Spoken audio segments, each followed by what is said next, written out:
Hickok 45 here. Welcome to the Hickok 45 Talks channel. Again, realize you're at the Talks channel. Doesn't make a lot of difference whether you're at the Talks channel, the Clips channel. It's all Hickok 45. But there are three different channels, and keep in mind, you might want to go to one of the three channels and just see what's been going on, what we've done the last week or two or three, rather than waiting for them to be fed to you, for YouTube to determine whether or not you are worthy of experiencing our genius, right? One of the topics, as you can tell from the title, is kids and guns, and someone asked me to talk about kids and guns and how to get kids involved in guns and a safe way to do it, all these sorts of things. Like I would have maybe some insight into that, I don't know. I just had one kid in my life, other than about several thousand I taught. But I didn't, well, I actually did some firearms instruction with them, but not much shooting with them. A few of them that were in the gun club, if you heard me talk about that. But I'm not an expert on anything. I have some opinions and observations I'll make, and please share yours, okay? Because many of you have kids, grandkids, and some of you have even been kids yourself, probably, right? So yeah, what are your thoughts on it? Because it's kind of a serious subject. It can be, and there are maybe some pitfalls. There's some cautions we all need to be aware of, just different things. But again, of course, some of the most obvious fundamentals, I think, are to well, there's two things. Well, there's a lot of things, but one is the safety issue, and the other is just getting kids involved in shooting and how to do that the best way and all that. Let's talk about that first, maybe. And I don't know, share your thoughts. With John, I started him early, and as soon as he could handle a gun, I was almost like one of those far leftist loony parents. You know, I wasn't sure I wanted him to have toy guns for a while, even squirt guns or anything like that, because he grew up here on a shooting range. I knew he would be shooting, handling, pointing real guns early on, and I really did for a while. I just didn't, I don't think I bought him any toy guns for a while, and I kind of got over that. But I just said, well, there's no need for him to have to make that transition, you know, from going around shooting people with a squirt gun or cap guns, whatever it is, to all of a sudden here's a real gun when you're 3 or 4 to shoot on the range. But I did when he had toy guns.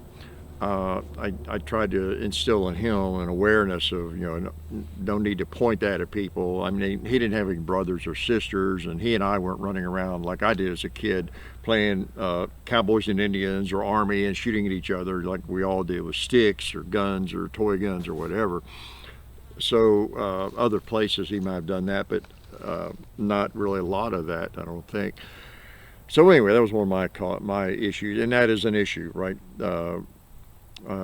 And with my grandson, I talk about that when he's got a toy gun or something, he's pretending to be a gun, or a squirt gun, or squirt guns, of course, that's what you do, you shoot each other with them, but just in general, just randomly pointing a gun, a toy gun or something at somebody, I always discourage that, you know, kind of get him thinking about that, you know, because, and I would tell John that look, you're going to be able to shoot BB guns and then real guns right here on the range, like Dad does and everything.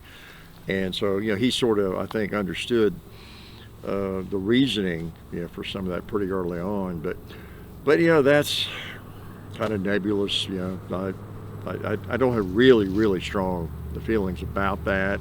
A lot of kids, 99% of their exposure to firearms, you know, for the first 10, 15 years is going to be just toy guns and all that kind of thing, and airsoft, and so you know, what's the other one? You run around and shoot each other, the paintball, or you go to here I'm bringing up things I don't know anything about. What is it called? Laser tag. Yeah, it came to me too.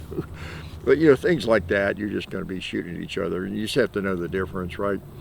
Just like when you're driving, or anything else. You know where it's dangerous and where it's not. But with kids, they all think they're bulletproof, and even teenagers and young kids just don't know anything yet. So you have to be aware of all that. And that would be my advice. Just be cognizant of that and how you're letting them randomly point every toy gun they have at your head all the time or something. Maybe you start teaching them a little bit early on that kind of thing. And I think when they're old, that's really young. But when they get old enough to actually hold a firearm and shoot, and that could be, depending on their size and what gun you're talking about, BB gun, airsoft, 22, whatever. It could be 3, 4, 5 years old, whatever. Then it becomes more critical. And I think, as early as you can, show them what a bullet will do to something. I would shoot water jugs and things, and make sure John realized how deadly, damaging, dangerous any bullet is, and that muzzle discipline. As soon as you can start drilling in that muzzle discipline, which really does start kind of with the toy guns, the better. And then as soon as they touch a real gun, that finger discipline and trigger finger discipline and all that kind of thing, and that muzzle discipline. You've seen our video on the I forget what it's called now, but where I start out by waving an airsoft gun around, and to make that point, even scratch my head, looks like a real Glock, and while I have it in my hand, all kind of things, kind of demonstrating bad gun handling, with that. And that's an airsoft Glock. That's what that was. It didn't even have the mechanism really to work.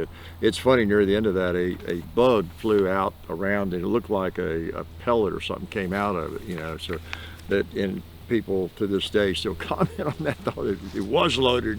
No, it was actually, if you look at that again, it was a highly coordinated bug of some kind flew it, and it looked like it came out the barrel. But muzzle discipline, all that kind of stuff is really important. I think it's good, as a lot of people will advise with a spouse, to get another adult involved, that someone's really good at it, gun handling and that kind of thing, so that it's not just more discipline from dad or mom, because their entire lives they hear us tell them what to do, what not to do. Be careful now, wear your jacket or whatever it is, and so that moves on to, now be careful you point that gun. You want to keep it from that, right? Not just another caution, like they hear every day about something. Be careful on those stairs. Don't walk with those scissors, or I think there needs to be a next step somehow. However you do that, it needs to be maybe fairly dramatic. Maybe it is the first time you're out on a range. You do take something, if you can do it. You shoot a 2-liter, you shoot a gallon jug with something, and you show why you're so serious about this. You prep them for it. This is not funny, no funny business here. We're going to have fun, but this is very, very serious, and so I think that can help sometimes get another adult, someone that's not always disciplining them or telling them to do this or not to do that. Might help. An uncle, friend, whatever. Somebody they like, one of your buddies or something, to help out with that, and let them be very, very serious with them about it. And they see their demeanor changing, and they've never seen them that serious, especially towards them. It's just a kind of a different thing. That doesn't hurt, I think. One thing I thought was really important, this falls under safety. I'm not worried about how well I'm not sure what the best way is to teach somebody to shoot well. We all know, the trigger discipline and all that kind of thing, and sight picture and all that. That's a different issue. I just want to talk about some of those really, I think, most important issues right now. One thing I did with John, I thought it was a touch of brilliance. I just thought of it. I remember my own childhood and maybe touching a gun when I shouldn't have, a rifle. And knowing he would be around firearms a lot. We were on this range and all that kind of living. He grew up on a range. And I told him very, very early on that he could handle and touch any firearm he wanted to, any time, unless I'm on the way somewhere or out the door, whatever, just tell me. If as soon as he started seeing firearms or knowing I had firearms, and I wanted to totally remove the curiosity, so that that there's never that issue of, when Dad's gone, maybe where's he keep that gun, or can I see, is that one in the safe? Is that one maybe not in the safe? Or that old shotgun in the closet, or whatever. Grab that, and I can get a chance to look at that or whatever. I wanted that to be a total non-issue, and I lived by it too. If he wanted to handle anything, my Glock that I carried, whatever it was, I'd unload it, and we would go out on the porch or down on the range, and I'd just say, here you go, and hand it to him, and keep it pointed, in the right direction, finger off the trigger, and handle it, and maybe rack the slide, show him how it works, let him hold it, let him, aim at something, there's nothing in it, and pretend to shoot it or whatever. And I think that can be really useful.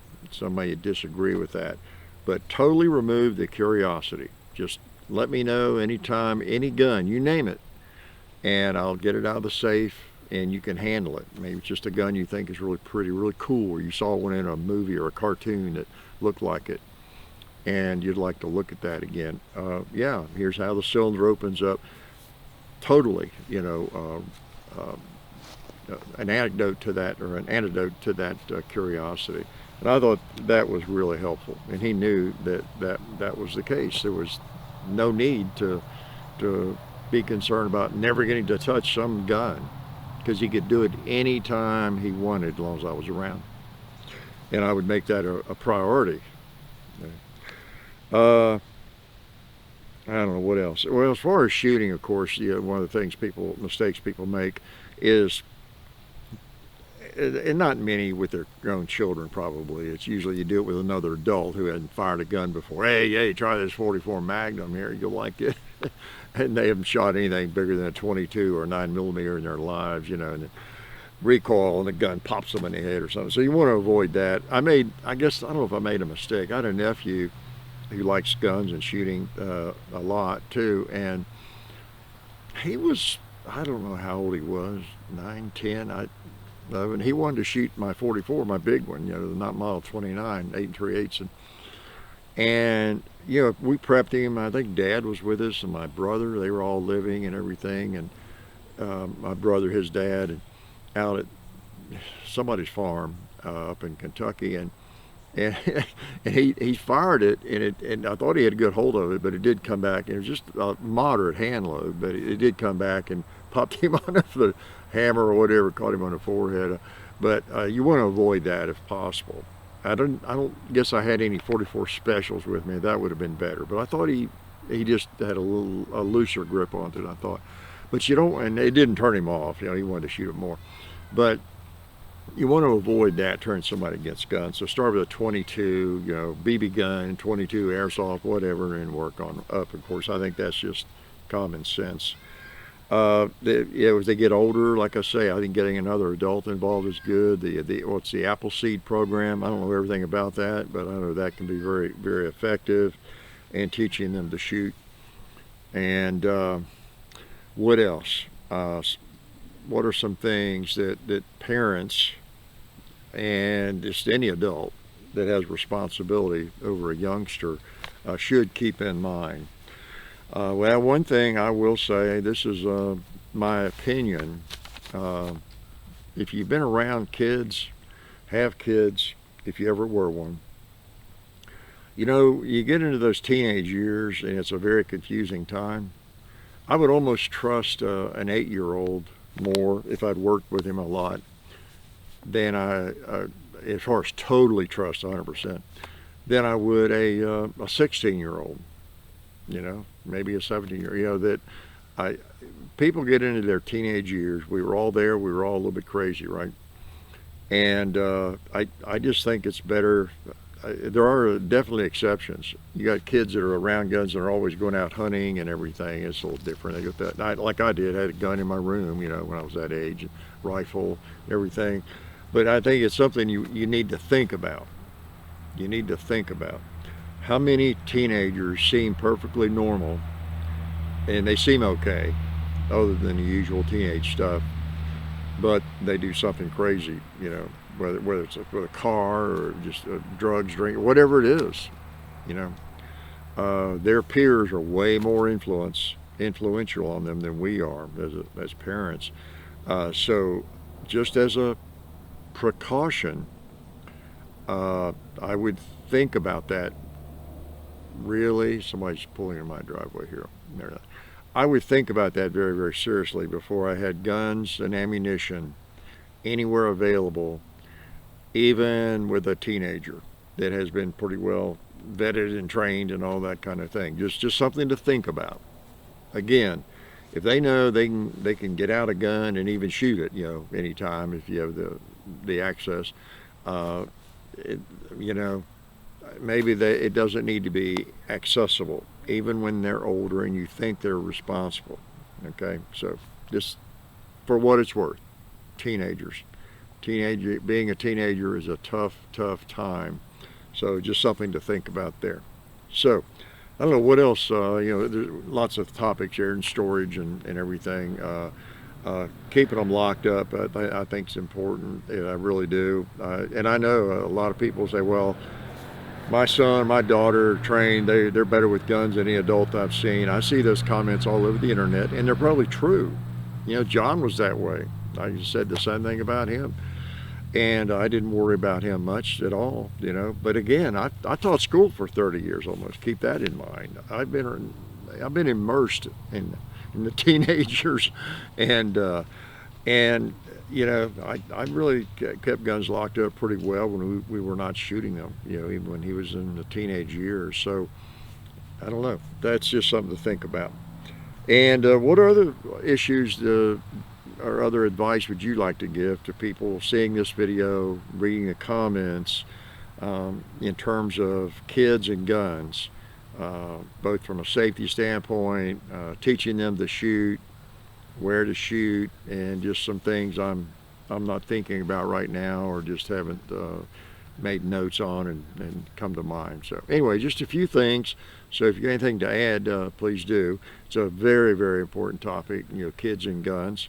And it maybe is not just kids. It may be anybody who is not very knowledgeable about firearms. Could be an adult, could be a spouse, could be other people that are living with you under some circumstance, and you just want to orient them to firearms, to the safety of them, maybe teach them to shoot, and what are some things to think about there that maybe I ain't thunk about yet. Glad you came by. I'm done. Life is good.